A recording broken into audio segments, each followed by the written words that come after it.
Ed, I heard that you went to school at the residence here. I too went to school in Prince Albert, the student residence there. What was your experience here? Well, I started here in grade 3 and I was here till grade 8. And then I went to another high school, Lebret. Okay. And we lived right in the yard. Okay. And I went to residential school. See, in Prince Albert there was an army base. All the buildings were there, the huts and things like that. And here the church built this building. And in Prince Albert, we really don't have that paranormal activity going on. Have you had any experience at this place? Oh yes, all our lives living here, we were always aware of shadows, and actually we, as a little fellow, we used to play with some of them in different part of the school there. And when we first started, we thought it was the school was crooked. Because the balls would slide one way, or the marbles, because marbles were a big thing in the late 50s with the school kids, and sometimes something would come and join us. So we changed sides, and the marbles still came out. After all these years and today, what are your feelings about the school and the grounds? I understand being identified as a heritage site. Well, I like, having been to residential school and having went to at least 3 of them. I went to Gordon's, this one here, and Lebret.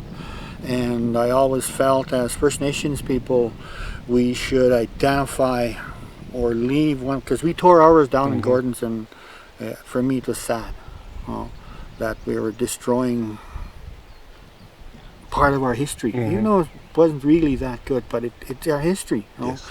And I think keeping it, like this building here, keeping this building as a reminder so that we can show the rest of Canada that we should never, never, ever, ever treat anybody, not just First Nations people, but anybody, and put them in a place like this and say, hey, you're no longer an Indian, or you're no longer a Ukrainian, you're going to be something else. Because I came out of that place angry at God, angry at people, and mostly angry at myself because I wasn't quite good enough. I don't know for what.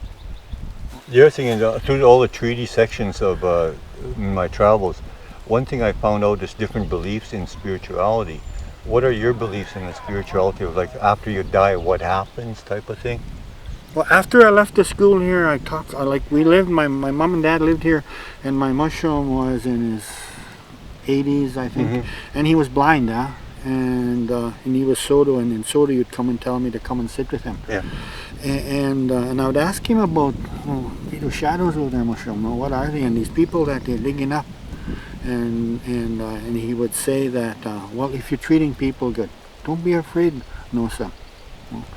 If you treat people good, those things will treat you good too. And so through my life I've come to believe, and I teach my kids that, is that when we pass away, we go to another form. But we're going to go see our mushrooms and our kokums, like my great grandfather. I know all those people. So we're going to go to that, what do you want to call it, the other side, or happy hunting grounds, or someplace. But how we live our life today is going to help us to live on that other side the same way. And my mushroom said not to be afraid. So I've always taken that to heart and said to my kids and to anybody who will listen, don't be afraid.